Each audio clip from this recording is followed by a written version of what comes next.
कभी सोचा है कि हमारी डिजिटल दुनिया को चलाने वाला कोड या आज की सरकारों की नैतिक नींव असल में प्राचीन भारत से जुड़ी हो सकती है? हम उन शासकों की बात करने जा रहे हैं जो सिर्फ साम्राज्य नहीं चला रहे थे, बल्कि ऐसे विचारों को डिजाइन कर रहे थे जो सदियों बाद भी जिंदा हैं। तो फिर ये सवाल उठता है कि हमारी इस मॉडर्न दुनिया के ब्लूप्रिंट्स आए कहाँ से? चलिए साथ मिलकर समय में थोड़ा पीछे चलते हैं और मिलते हैं इतिहास के उन आर्किटेक्ट्स से जिनकी सोच आज भी हमारे समाज को आकार दे रही है। तो चलिए एक ऐसे सफर पर निकलते हैं जो हमें उन अहम खोजों तक ले जाएगा जो भारत की धरती पर हुई। ऐसी खोजें जिन्होंने यकीनन दुनिया के इतिहास का रुख हमेशा के लिए बदल दिया। तो हमारी कहानी की शुरुआत होती है मौर्य वंश से। देखिए, इन्होंने सिर्फ एक साम्राज्य नहीं बनाया, बल्कि एक राष्ट्र राज्य का पहला ब्लूप्रिंट तैयार किया था। एक ऐसा राज्य जो जमीन पर नहीं बल्कि सिद्धांतों पर बना था। इस ब्लूप्रिंट को दो कमाल के आर्किटेक्ट्स ने आकार दिया। एक तरफ थे चंद्रगुप्त मौर्य, वो रणनीतिकार जिन्होंने एक विशाल भूभाग को एक झंडे के नीचे लाकर एक ढांचा तैयार किया, और दूसरी तरफ सम्राट अशोक, वो दार्शनिक जिन्होंने इस ढांचे में आत्मा फूंकी, नैतिकता और लोक कल्याण की। चंद्रगुप्त सिर्फ एक योद्धा से कहीं ज्यादा थे।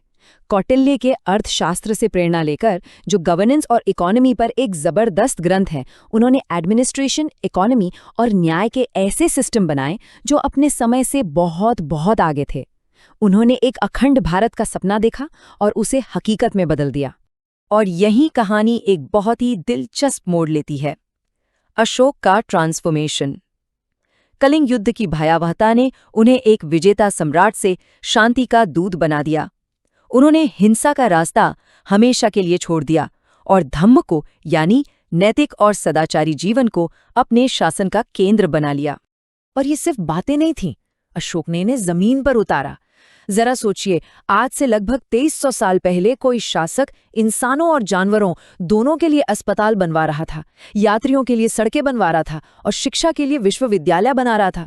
ये गवर्नेंस का एक ऐसा ह्यूमैनिटेरियन विजन था जिसकी मिसाल मिलना मुश्किल है।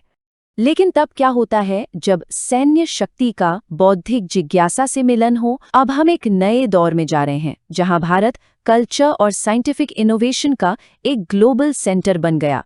इस दौर के एक अहम नायक थे कुषाण वंश के राजा कनिष्क। उनके दौर में भारत सिर्फ एक साम्राज्य नहीं बल्कि एक ऐसा चौराहा बन गया जहां पूरब और पश्चिम के विचार आकर मिलते थे और कुछ बिल्कुल नया रचते थे।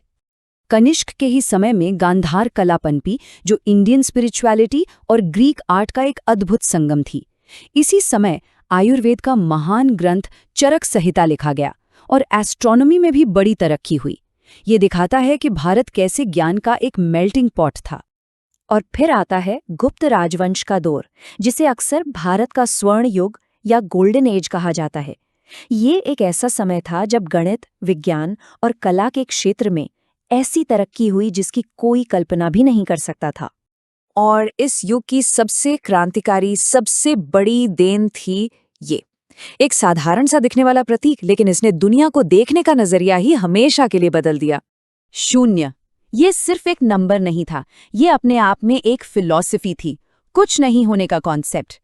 इसी एक खोज ने डेसिमल सिस्टम को जन्म दिया, जिससे मुश्किल से मुश्किल कैलकुलेशंस आसान हो गईं, और यहीं से मॉडर्न मैथ्स और कंप्यूटर साइंस की नींव पड़ी। इस महान खोज का श्रेय आर्यभट्ट जैसे जीनियस गणितज्ञों को जाता है। उन्होंने न केवल शून्य की अवधारणा पर काम किया, बल्कि पाई की सबसे सटीक वैल्यू भी निकाली और ये भी बताया कि पृथ्वी अपनी धुरी पर घूमती है, और ये सब हजारों साल पहले। अब रुख करते हैं दक्षिण भारत का, जिसने शुरुआती ग्लोबल ट्रेड नेटवर्क बनाने और समंदर पार अपनी संस्कृति को पहुंचाने में एक बहुत बड़ी भूमिका निभाई। चोल राजवंश के पास एकदम क्लियर विजन था, उन्हें एक समुद्री महाशक्ति बनना था। उन्होंने समंदर पर राज करने के लिए एक ताकतवर नौसेना बनाई, साउथ ईस्ट एशिया तक ट्रेड लिंक स्थापित किए, और सिर्फ मसाले और कपड़े ही नहीं बल्कि अपनी कला और संस्कृति को भी एक्सपोर्ट किया। उनका बनाया बृहदीश्वर मंदिर आज भी उनकी शक्ति और कला का जीता जागता सबूत है। तो चोल साम्राज्य की असली ताकत को देखिए, वो सिर्फ सेना में नहीं थी, वो एक इकोनॉमिक सुपर पावर थे जिनका कल्चरल इन्फ्लुएंस बहुत दूर तक फैला हुआ था। मतलब ये मल्टी डायमेंशनल पावर का एक बेहतरीन उदाहरण है।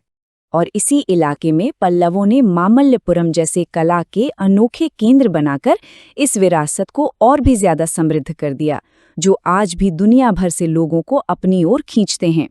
तो हमने जो कुछ भी देखा वो सिर्फ इतिहास की किताबों के कुछ पन्ने नहीं हैं।